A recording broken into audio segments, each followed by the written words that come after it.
Okay, moving on to operations. Operations, we have the ShipVia. How are you going to ship stuff to this customer? Then we get to the field ViaTerms, which tends to be a tremendous discussion topic because ViaTerms are actually your shipping terms.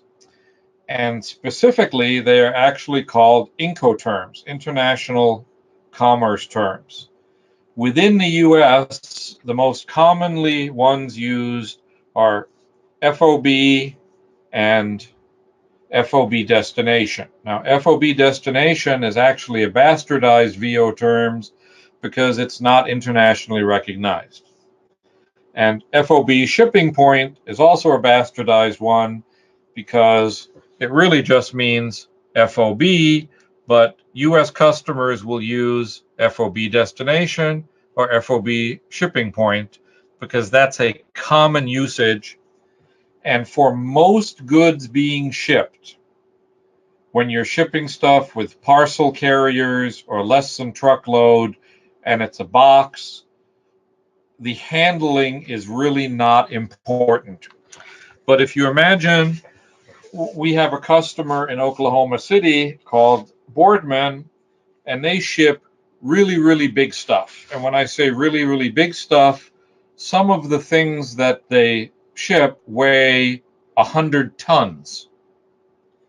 And when you start getting into really big things like that, FOB shipping point is not really clear because FOB shipping point normally means freight on board. You bring the truck, we'll put it on the truck. Well, when it's UPS or FedEx or LTL, the truck rolls up to the loading dock, you throw the box on, or the driver uses a pallet jack and puts it on. It's not a problem. If you have a 100-ton tank, you have to have a crane come to lift it up on the truck, and that can cost a couple of $1,000s. So it becomes much more important to determine what your freight terms are. And with those type of things, you use the standard Incoterms, which are, for example, ex-dock. Ex-dock means that I will pay to bring it to the dock next to your ship. It's your problem to get it on the ship. Or I will pay to move it onto my loading dock.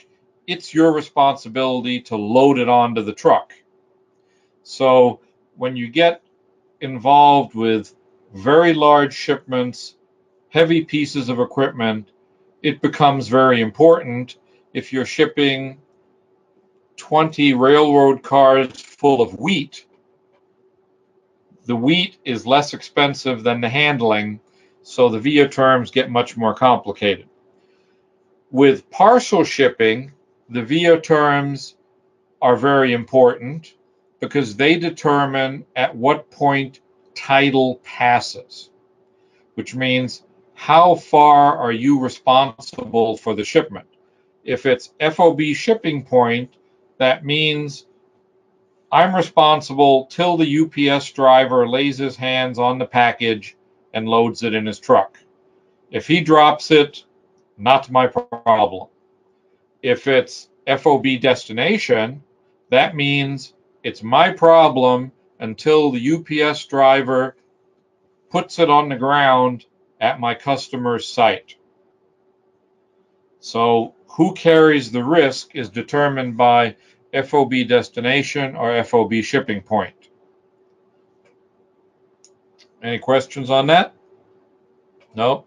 And for international stuff, it gets much more complicated because if you have a shipment going, for example, from the US to Delhi, India, and it's, well, let's take a better example. You have a shipment going from South Africa to Frankfurt, Germany, and it's a container full of copper. One of our customers is a copper broker. You have to be able to specify in the VIA terms exactly who's responsible for the freight, the insurance, the risk, the cargo, the inland traffic, because the container is going to be picked up at the mine, taken to the harbor, loaded onto a ship, carried from Durban to Hamburg, unloaded from the ship, put on a train, taken to Frankfurt, taken off the train, put on a truck, and then delivered to the smelter. You have to be very specific who pays for what at what stage, and that's what the ViaTerms does.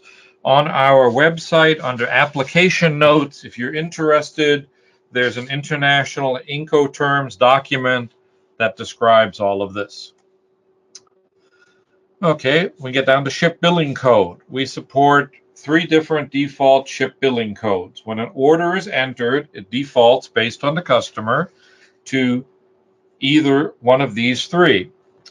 You can either charge the actual shipping each time, basically what ShipRush or the parcel system calculates.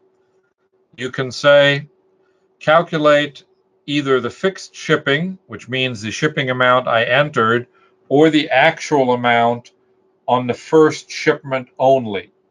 And that's done for people who have a policy that say, if you order 5 things from us and we ship 4 of them, we're going to charge you $50 for the shipment, and the 5th thing that we're back ordered, we're going to ship on our expense. And then the last one is fixed on each shipment, where you say we have a flat rate of $50 shipping for each shipment, and this is commonly used if someone will put in an order that has 5 lines that are going to be shipped on different dates.